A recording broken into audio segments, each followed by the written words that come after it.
बाबा जी की प्यारी सास संगत जी। राधा स्वामी। सास संगत जी, आज जो साखी हम आपको सुनाने जा रहे हैं वह एक बहुत ही प्यारी साखी है। कृपया ध्यान से सुने।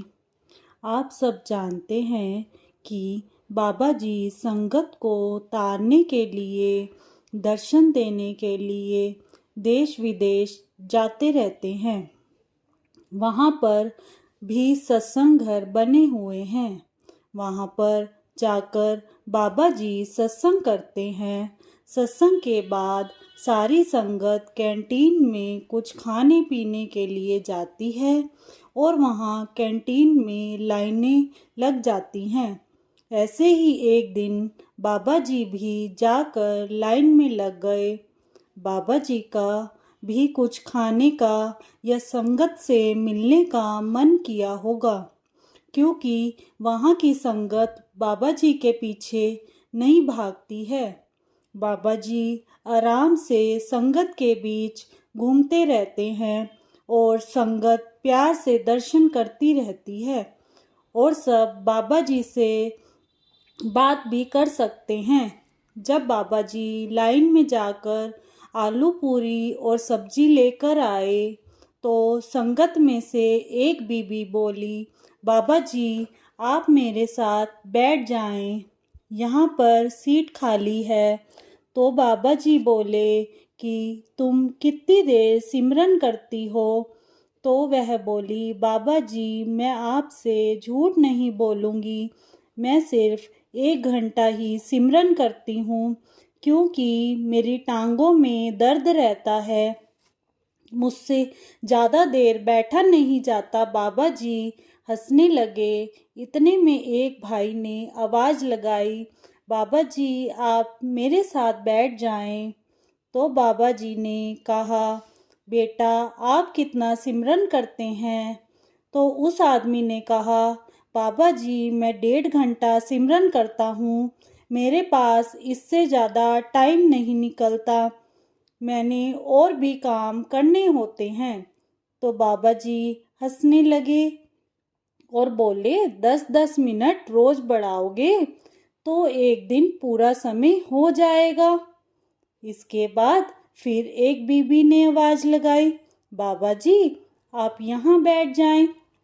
बाबा जी के पूछने से पहले ही वह बोली, बाबा जी मैं सिमरन तो 2.5 घंटे करती हूँ, पर मेरा मन नहीं लगता, मन चारों तरफ भटकता रहता है, कभी कहीं पहुंच जाता है तो कभी कहीं पहुंच जाता है। तो बाबा जी ने संगत से पूछा, मैं कहाँ बैठूं? तो संगत ने कहा, बाबा जी आप इस बीबी के साथ बैठ जाएं, जो आपके कहे अनुसार 2.5 घंटे पूरा समय देती है। बाबा जी आप ही तो कहते हैं कि सिमरन को पूरा समय दो, मन लगा के ना लगे ड्यूटी समझकर बैठो, फर्ज समझकर बैठो। बाबा जी उस बीबी के साथ बैठ गए। संगत जी बाबा जी हमसे क्या चाहते हैं? सिर्फ 2.5 घंटे। 24 घंटे में से 2.5 घंटे अपने जीवन को सुधारने में लगा देंगे। इसमें हमारा ही फायदा है, क्योंकि यह मनुष्य जन्म दोबारा नहीं मिलता। इसको यूं व्यर्थ ना गवाएं और भजन सिमरन में लगे रहें। सबने बाबा जी के दर्शन किए, बाबा जी से बातें भी की और प्यारे सतगुरु का शुक्रिया किया।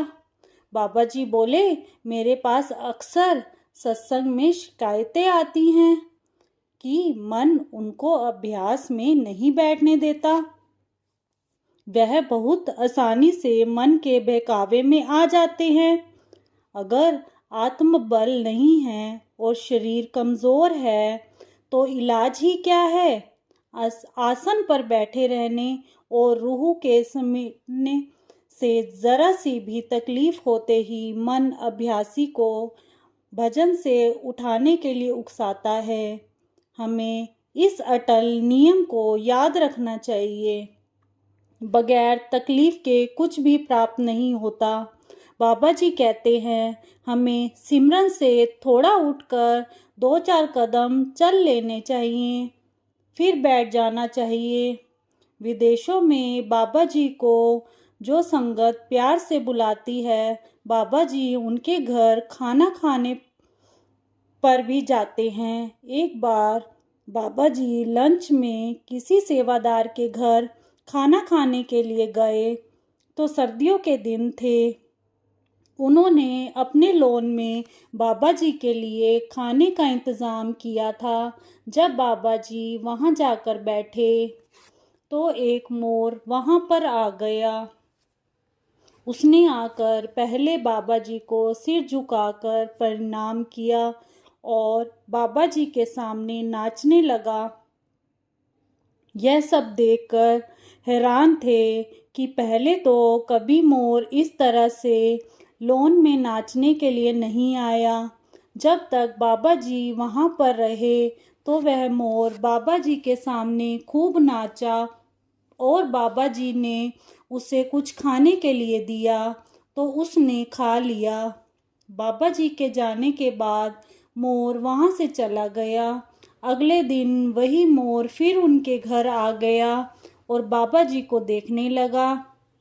बाबा जी तो नहीं दिखे, पर उनकी तस्वीर देखकर वह खूब नाचा और बाद में फोटो पर अपनी चोंच मार मार कर अपने आप को घायल कर लिया और कुछ ही देर में उसने वहाँ अपने प्राण त्याग दिए। अगले दिन वह सेवादार जो था बाबा जी के पास गया और सारी बात बताई तो बाबा जी ने उसे कहा कि ये तुम्हारे परिवार का ही कोई सदस्य है। तुम्हारे सत्संग में आने के कारण वह इस जीवन से मुक्ति पा गया, क्योंकि गुरु की शरण में आने से एक नहीं हमारे कई कुल तर जाते हैं। चरण में लगे रहो, कभी ना कभी दरवाज़ा खुल ही जाएगा। साध संगत जी, सद्गुरु भी एक हवा के गुब्बारे की तरह ही है, जो शिष्य को अपनी कृपा से इस भव सागर से उड़ा ले जाते हैं। बाबा जी हिसाब किताब के बहुत पक्के हैं। दुख लेते हैं तो सुख देते हैं, रोग लेते हैं तो स्वास्थ्य देते हैं, मैं लेते हैं तो मेहर देते हैं, चिंता लेते हैं तो खुशियाँ देते हैं, आंसू लेते हैं तो मुस्कान देते हैं। बाबा जी के बारे में क्या कहूँ, वह तो अपनी संगत के लिए जान देते हैं।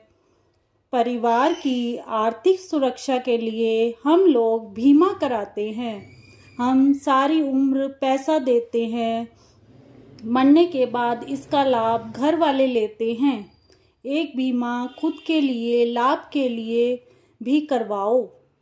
सत्संग का बीमा, भजन का बीमा, सिमरन का बीमा, यह बिना पैसे का बीमा है और इस बीमे के गारंटर स्वयं सतगुरु हैं।